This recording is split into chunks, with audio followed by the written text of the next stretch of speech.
सर्वानुभूतिविवशम् सर्वानवद्याङ्गकम् श्रीमन्तं श्रीरमणीश्वरं गुरुवरं योगासनाध्यासितं ध्यायेत् श्रीरमणीश्वरम्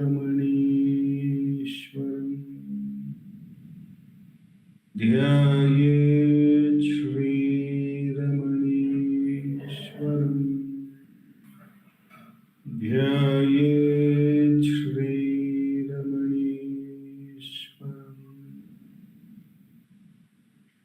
हृदयकुहरमध्ये केवलं ब्रह्ममात्रं यहमहमिति साक्षादात्मरूपेण भाति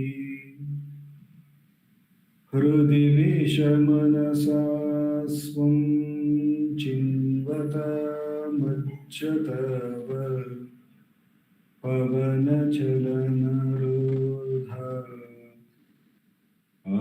आत्मनिष्ठो भवत्वम्।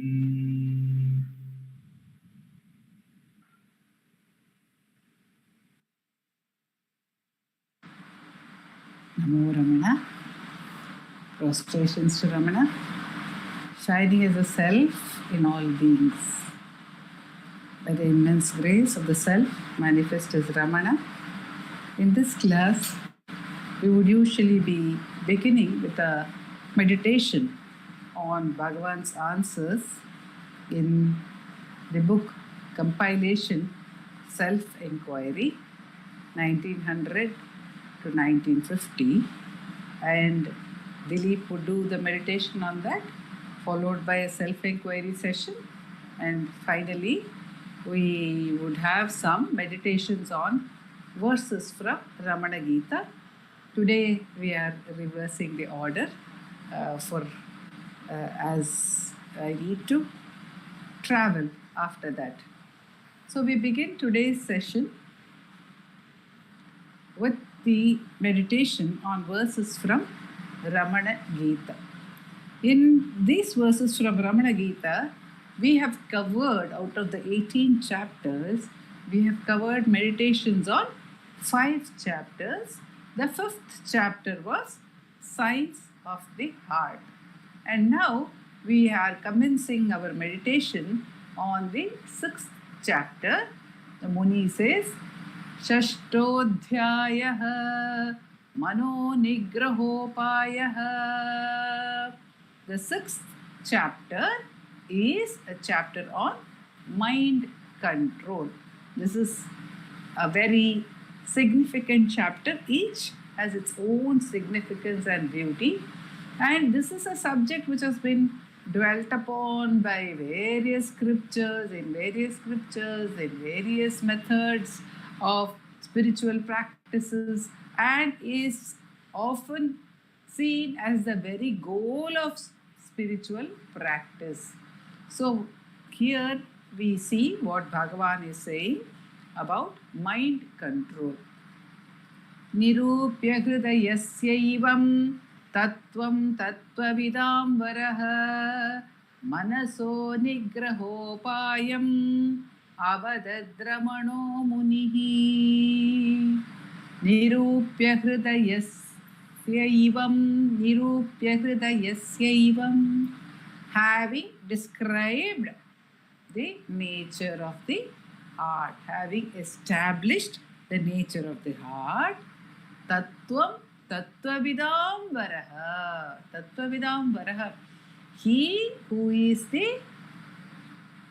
is supreme among knowers of the truth, manaso nigraha upayam, he began to speak avadat Ramano Munihi. He himself began to speak about mind control. See, we find that there are few places only, few chapters only, which Bhagavan has spoken of his own accord without any questions being asked of him. This is also one of those chapters. The earlier one we saw signs of the heart, and this is mind control. So these are significant chapters, significant answers of Bhagavan, because he has given this Upadesha without anyone asking about it, asking any question. So we may say that he is continuing about mind control, because in the chapter on the spiritual heart, we found that Bhagavan had told the importance of getting back to the spiritual heart, the source, and he had closed with saying that unconscious abidance in the self happens when we may faint or sleep, or we may be in extreme emotional experiences. So, what is Bhagavan saying here? He is saying that there is a difference between laya and the conscious abidance of the mind. And in the conscious abidance of the mind, Bhagavan has already told us in the first chapter that when the mind consciously abides in the source, even then, if it is going out again and then coming back, that is called abhyasa, that is called practice. And then jnana is when it never moves away. So there are three aspects of self-abidance that Bhagavan is explaining to us. One is laya. Laya is where there is relative quietude, but it is not a conscious experience of the self. There is only quietude. There is no change in the individual, because there is no direct experience of the self. Vasanas are not erased. None of the vasanas will be erased. A person going into Laya Samadhi, coming out of Laya Samadhi, will remain exactly the same as the person who went into Laya Samadhi. So, Laya Samadhi, Bhagavan says, it's like fainting. You faint, you don't become a different person when you come out of faint. You don't become a different person when you come out of deep sleep. You don't become a different person when you come out of coma. We may have an experience in all these laya or the unconscious subsidence experiences. We may have a taste of the sweetness of silence. We feel good about it. See, we feel good about it. Even about our deep sleep, we feel good about it. When we sleep and wake up, we feel good about it. But we do not have any eagerness to sustain it. So it is of no use. And it does not make us aware that this silence is springing from the self itself. Whereas when the merger is conscious, as it would happen in Vichara, then we recognize this. The self itself is the source of bliss. The self itself is the source of peace. And the self alone is the source of bliss. The self alone is the source of peace. We do not have to search anywhere else. Not only do we not have to search anywhere else, searching anywhere else would be futile. It will be contrary to our purpose of experiencing the bliss of the self. So this we would recognize the moment we have a taste, a conscious taste of the self. So what prevents our having a conscious taste of the self? It is the movement of thoughts, says Bhagavan. Nitya vrittimatam nrinam vishaya sakta chesasam. Nityavrittimatam nrunam Vishayasaktachetasam. Nityam, Nitya, always vrittimatam, having thoughts, nrunam, the humankind, mankind, human beings, all the time having thoughts. What kind of thoughts? Vishayasakta, which are attracted to objects, which are moving towards objects. Such a mind is possessed by the majority of the human beings. Such human minds, or rather, Bhagavan says, such human minds, which are constantly moving towards objects, attracted by objects, and therefore having thoughts all the time. Why is this happening? Vasananam baliyastva. Because of the strength of tendencies, past tendencies, because of vasana, when the mind is thus attracted to objects and therefore caught in a whirl of thoughts all the time, mano durnigraham bhavet vasananam baliyastvat mano durnigraham bhavet. Find it very, very difficult to control the mind, Bhagavan says. See, Bhagavan is indicating here that mind control is necessary to abide in the self. But what are the means of mind control? Bhagavan will give it to us here in this chapter. The indications from this verse is, if a mind, a particular mind, or if the mind is uncontrolled, if the mind is uncontrolled, it is not possible to abide in the self, because an uncontrolled mind by nature is moving outwards. It has its attraction towards objects, says Bhagavan. So here Bhagavan is saying that desire for objects is what pushes the mind outward.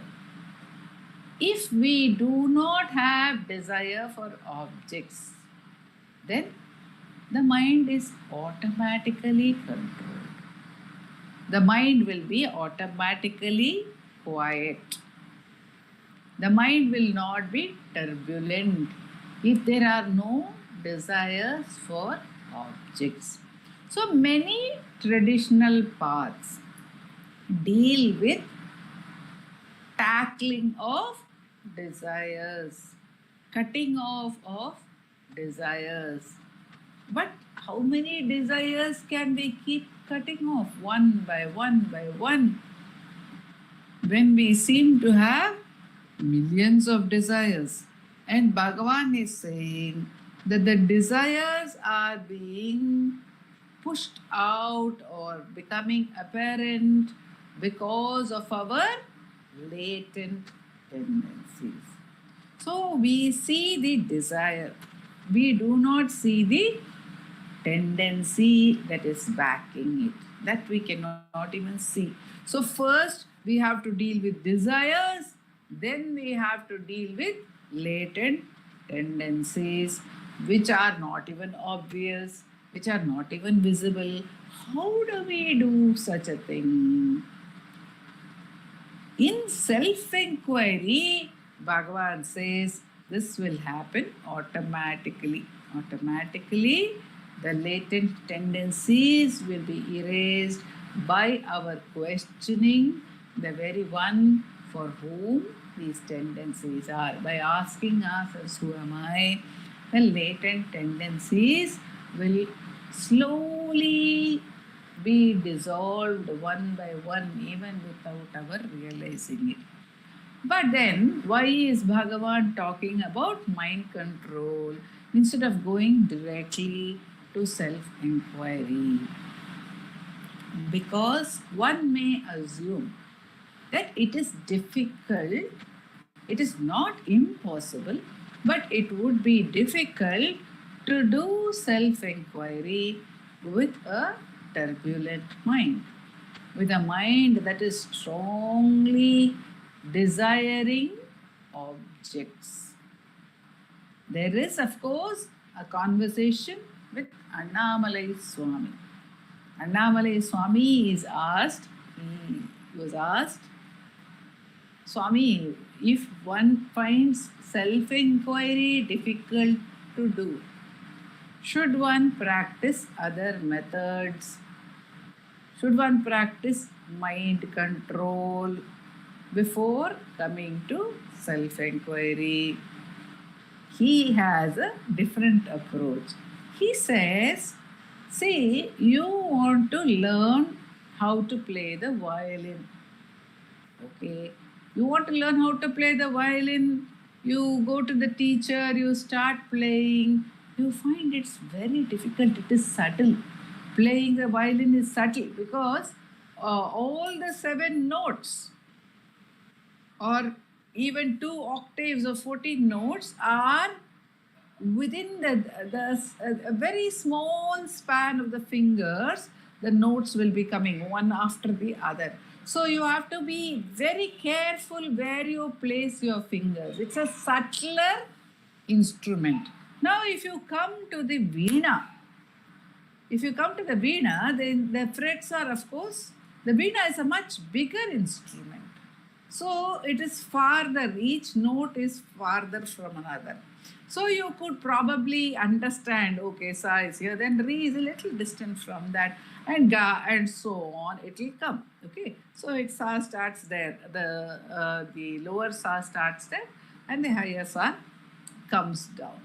So it is like that. It may be easier to learn. The mind says something, no? Actually, easy, difficult, all these are only concepts of one's own mind. If one has so much of eagerness to know who one is, how can one not have the question, who am I, within ourselves? But then the tendencies are there, what to say, we may be able to perceive that our own mind does not stay still. So we may say it is easier first to control the mind. But Annamalai Swami said, okay, you may think it is easier to play the veena than to play the violin. But if by playing the veena, you will not learn how to play the violin. That's what he says. So if you find it difficult to play the violin, you should practice playing the violin more and more. There is a question of doing anything else. If you think self-inquiry is difficult, do more and more of it. It will become easy automatically. But Bhagavan is gentler. He says, okay, the mind may be very, very disturbed. At such times, one may use certain methods of controlling the mind. He has told us what he has told us here. He has later put in brief in Upadesha Sara, because that is Sara, and also the verses composed there, they have come later in time. This Ramana Gita answers were given by Bhagavan from 1913 to 1917. Upadesha Saram was composed by him in the late 1920s. After Muruganar Swami came, 1930, he has composed it. So all these concepts are there. What are the concepts? He says, Laya Vinashane Ubhayarodhane Layagatam Punarbhavati Nomritam. If there are 2 ways of controlling the mind, 2 ways, Laya and Vinasha, Ubhayarodhane. Layagatam Punarbhavati, if it becomes controlled temporarily, it rises again. No Mritam, if it dies. then it does not rise again. Prana bandhana leena manasam. By control of the breath, the mind gets control. So here in this chapter, Bhagavan will continue to tell us about breath control, about means of controlling the breath in order to control the mind. And controlling the mind in order to allow the mind to sink within to the source. One must never forget this. When one thinks about mind control, it is not in order to have relative peace. The moment mind is controlled, if I can control my thoughts, if I do not get any thought other than the thought which I desire, if my mind listens to me, so to say, every moment it has only the purest of thoughts, and it does not also have thoughts sometimes. It has thoughts, pure thoughts. And then it sometimes doesn't have thoughts, it becomes quiet, then again it has pure thoughts. Is it okay? Is it good enough for us? Such a controlled mind. Is that our goal? That is not our goal. Because such a mind would also be only within the realm of identity. So, a quietening of the mind is only in order to be able to pursue self-inquiry easily and take the mind back to the source. This is one thing we must not forget, and Bhagavan also repeatedly brings attention to this fact here in Ramana Gita as he does in Upadeshasaram as well. So let us quieten the mind by any means. Again in Hridaya Kuhara Madhye, Bhagavan had told us, isn't it? Hridi Visha Manasa Swam Chinvata Majjata Va Pavana Chalana Rodhat. Dileep also sings this in the prayer.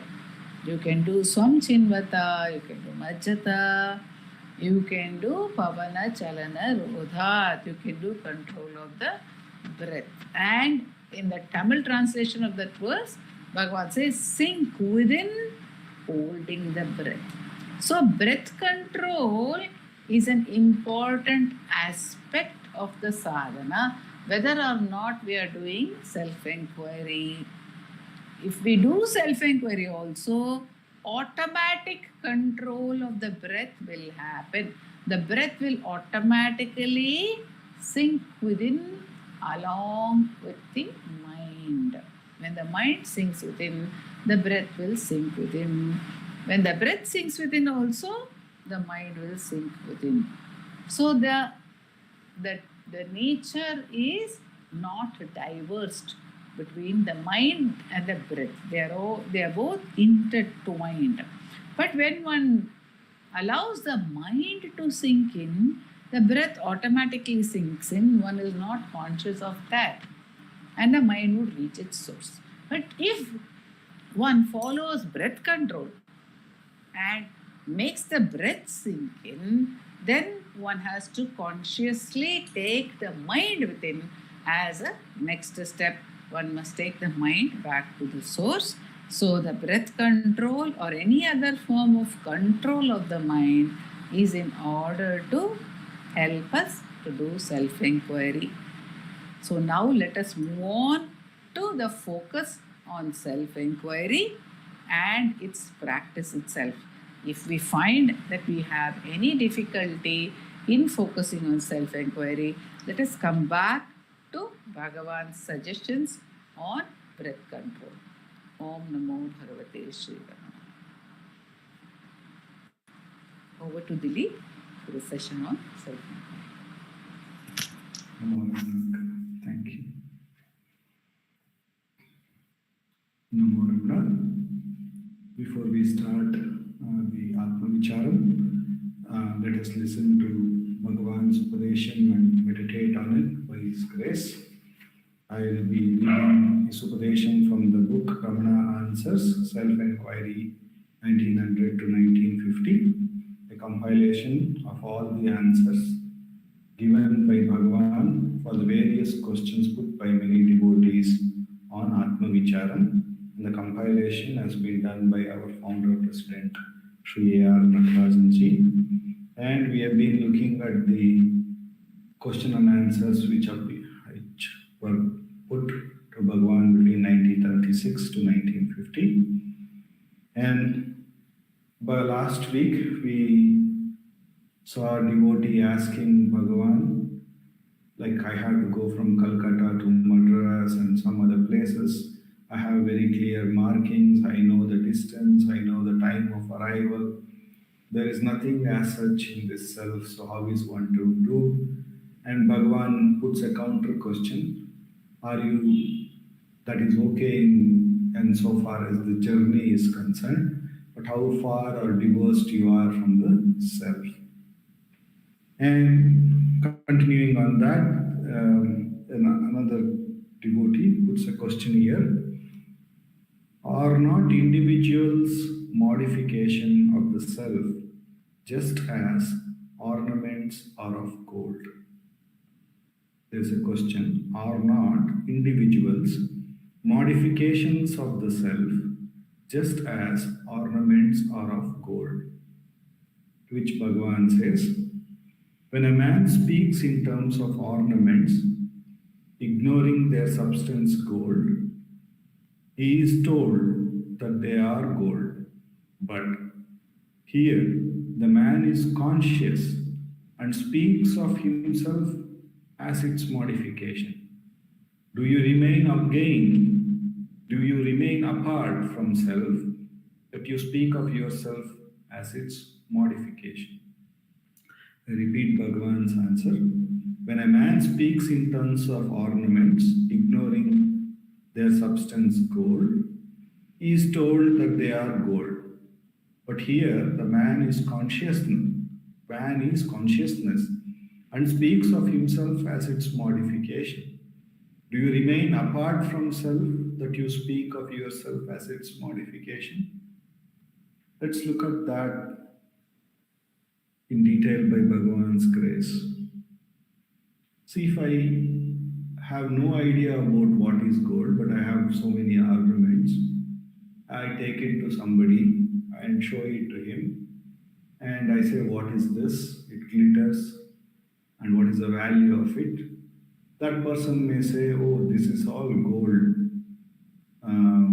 Yes, this is all gold, and it is very, very precious. Then the man who had complete ignorance that there was something called gold itself figures out, okay, this is some precious metal that I have found. He becomes conscious of the subject, that there is something called gold, or there is something called gold. He becomes conscious of it, which he did not know.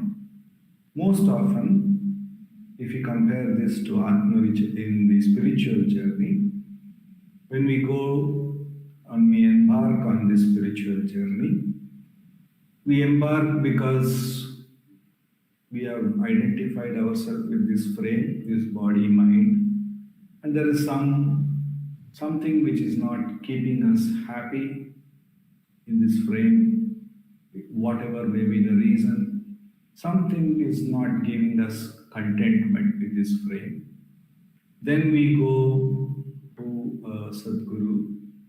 Then they will say, yeah, there is a continuous happiness that you can experience, unlike intermittent happiness, if and only if you get to know Atman or self. Here, we are introduced to a new thing. And further, when we ask, what is this Atman, how is one to know? They may say, everything that you are experiencing is only Atman.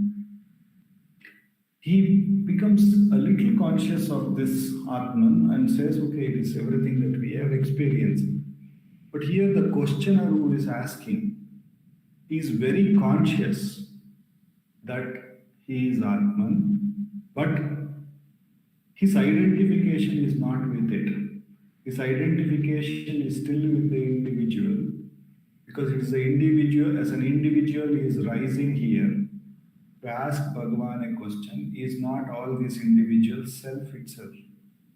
So it's like this, if I am Dileep, as Bhagavan always keeps saying, I don't go about telling I am Dileep, I am Dileep, I am Dileep to everybody. It will be a very steady understanding and a very clear abidance as that. There will be absolutely no doubt that I am that. However, if I am not that, then only I go about advertising or confirming, affirming that I am so and so. It is like that. So intellectually, or a conscious understanding that everything is self might have happened, but instead of once what it means really is just an understanding enough, an intellectual understanding, but is an intellectual understanding the practice of it. In practice, that is, if one is really identified with that oneself, where is the need to go about saying there are individuals and everything? Because in oneness, there cannot be divisions. Here, the person here has arisen as an individual, and making an intellectual claim that he has understood that it is oneness which has manifested as all of this. So is my understanding correct? Bhagavan, being the most practical Sadguru that we can get, instead of affirming his understanding, which is just an intellectual understanding, which doesn't give him that experience, which may stray him away further in that idea or concept. With such grace, clearly says very beautifully, but here the man is conscious. The man who is telling that are not all these individuals the self. Here he is conscious, but he is speaking with the identification with the division. He is speaking from the sense of division. He is identified himself as so and so, and then when he has identified himself with so and so, that means he has moved away from being the self, which is oneness. He has taken him to be an individual. He has taken Bhagavan to be another individual. That means he has moved away from the oneness and making a claim or making a statement as though seeking a confirmation. And that very clearly understands, when he clearly brings out that one is not abiding as the oneness, one is not experiencing oneself as the pure oneness, but one is identified with the divisions. Division that he is an individual and there are many individuals, and there is self and there is Bhagavan, and therefore there is confirmation. He is just in the realm, as Akka was saying, in the realm of the individuals. That is the danger. One, if we affirm this intellectual understanding there, one may have a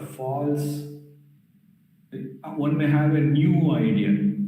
Let us say I had an earlier idea that I am Dileep, very much this body, very much this mind, but now I have another idea that I am not this body, I am not this mind, but I am that one self.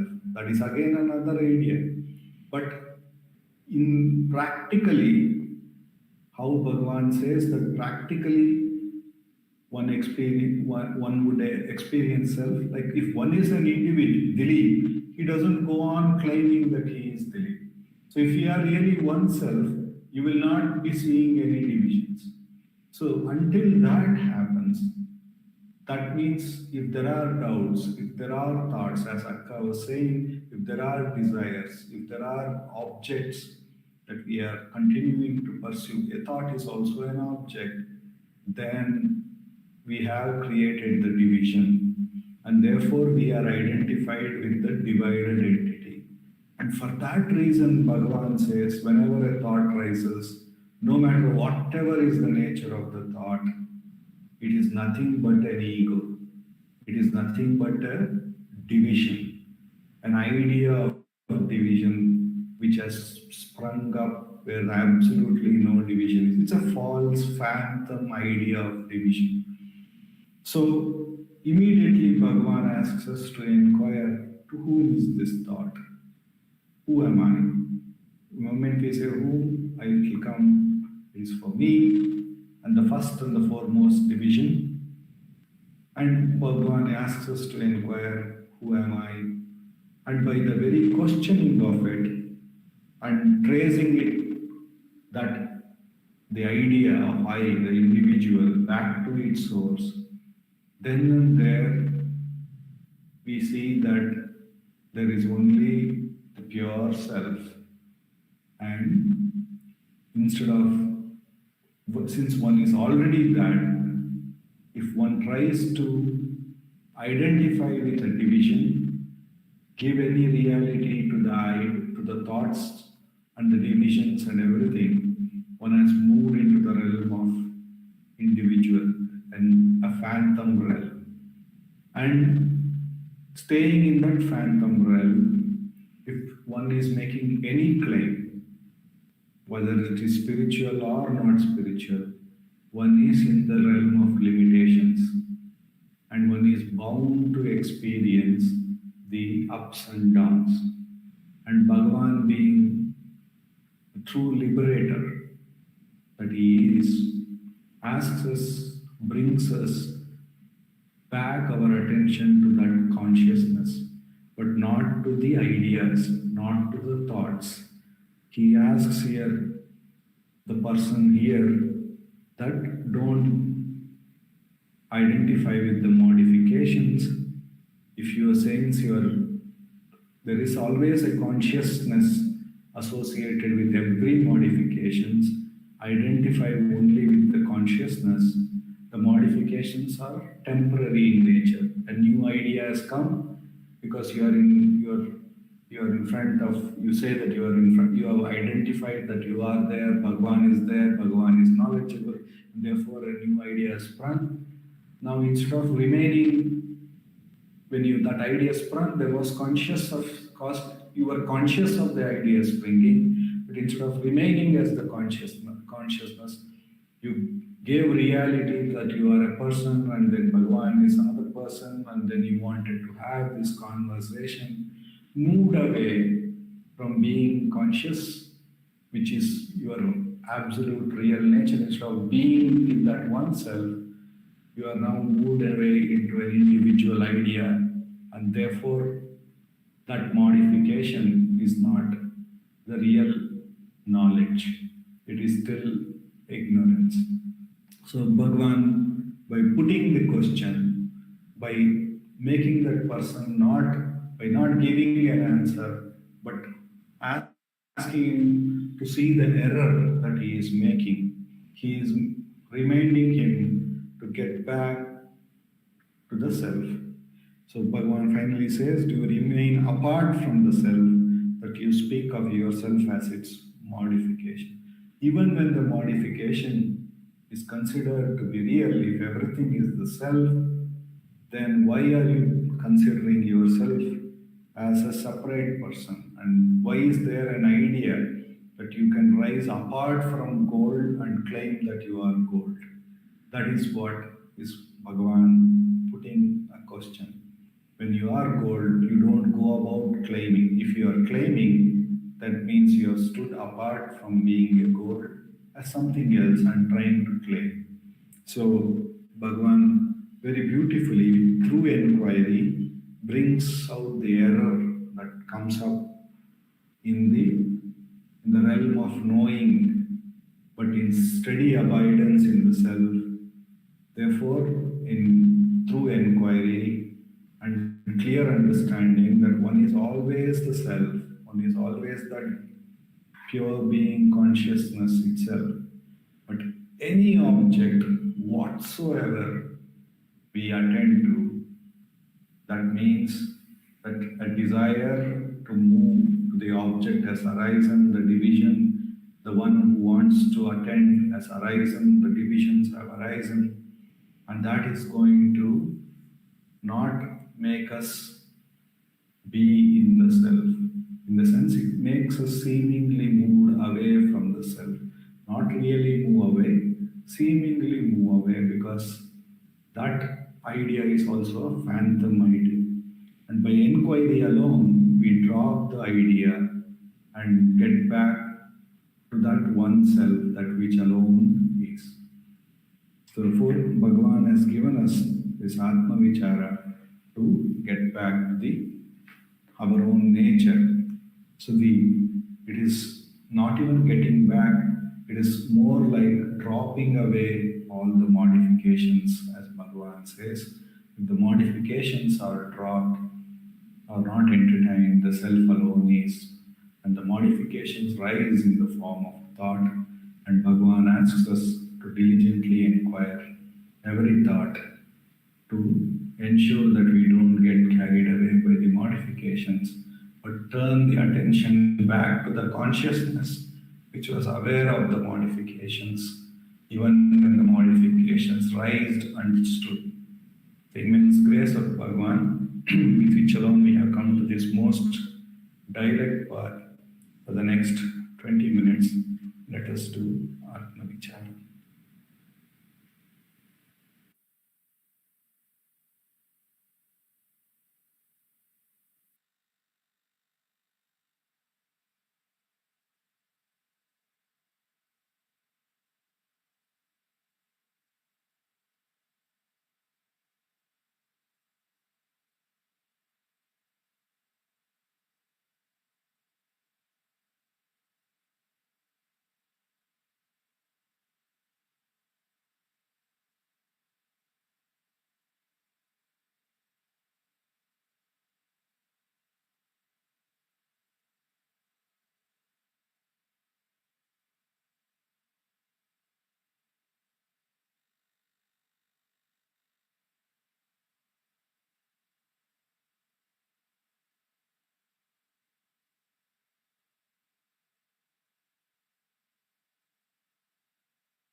Namo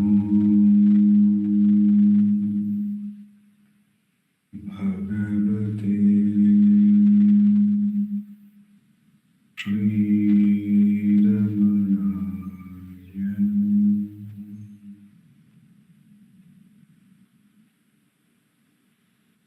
Apara Satchit Sukhavaridashi Yasyormimatram Bhuvanam Samastam Guhahitam Tam Ramanam Gaviram Chintavihinam Hrudi Chintayami Chintavihinam Hrudi Chintayami